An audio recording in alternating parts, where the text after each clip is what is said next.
রান্না বিষয়টা ঠিক পরীক্ষা দেওয়ার মতো, প্রশ্নপত্র সবার এক অথচ নম্বর সবার আলাদা আলাদা। এই সয়াবিন আলু কষা এই রেসিপিটা খুবই সাধারণ, অথচ বিশ্বাস করো আগে কোনো দিন আমার এই রান্নায় স্বাদ আসতো না।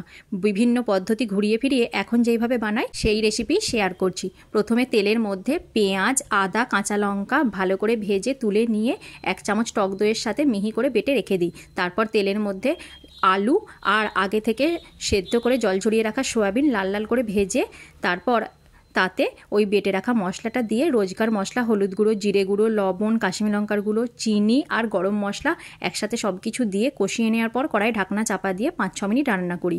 আলুটা যেহেতু লাল লাল করে ভাজা থাকে আর টক দই থেকে প্রচুর জল ছাড়ে, এই জলেতেই আলুগুলো সেদ্ধ হয়ে যাবে।